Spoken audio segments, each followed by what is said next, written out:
তুমি এখনো নামাজ পড়ো না, এখনো তুমি মসজিদে ঢুকতে পারো নাই। তুমি কি দেখো না মসজিদগুলি বন্ধ হয়ে গেছে? তুমি ইচ্ছা করলে আর মসজিদে ঢুকতে পারবা না,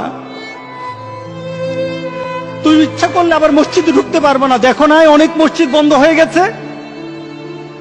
মসজিদে তুমি যদি ঢুকতে না পারো, তুমি কি দেখো না আজকে যারা মারা যায় তাদের মৃত্যুর পর তাদের কাছে কেউ যায় না। তাদের মৃত্যুর পর তাদের কোনো সিস্টেম ওয়েতে তাকে দাফন করা হয় না, তাকে উচ্ছিষ্ট একটা জিনিসের মতো মাটির সাথে দাফন করে দেওয়া হয়। এ মানুষগুলি কাছে যায় না, টেনে টেনে দড়ি ধরে টেনে দিয়ে তাকে গর্তের মধ্যে ফেলে দেয়, তার কাছে যায় না। তুমি কি দেখো না? তুমি কি দেখো না আমার মাবুদ আমাদের প্রতি রাগ করে আছে? আমাদের মাবুদ আমাদের প্রতি রাগ করে আছে।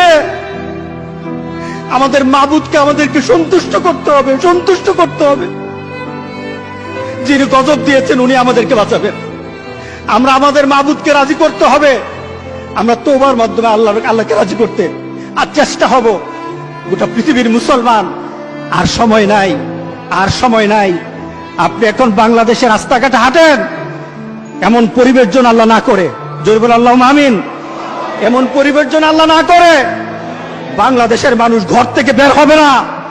যখন ঘর থেকে কেউ বের হবে তার লাশটা বের হবে, কেউ জানাজাও দিবে না। এমন হয়ে যাবে যদি আল্লাহকে সন্তুষ্ট না করতে পারেন, এমন হয়ে যাবে।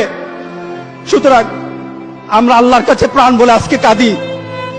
যারা নামাজ পড়ো না, তুমি টের পাও না মসজিদের দরজা তোমার জন্য বন্ধ হয়ে যাবে। তুমি মনে রেখে দিও, মসজিদের সাথে তোমার সম্পর্ক তোমার হয় নাই, তুমি জান্নাতের দরজাও তুমি খুলতে পারবা না। তুমি এখনো বেনামাজি, এখনো সকালবেলা তুমি ঘুমাও, এখনো তুমি আল্লাহকে ভুলে আছো, এখনো তোমার কাছে তওবার কথা তোমার চিন্তাতে আসে নাই। তুমি অনেক কিছু হতে পারো, তুমি মুসলমানের কাতারে থাকবা না।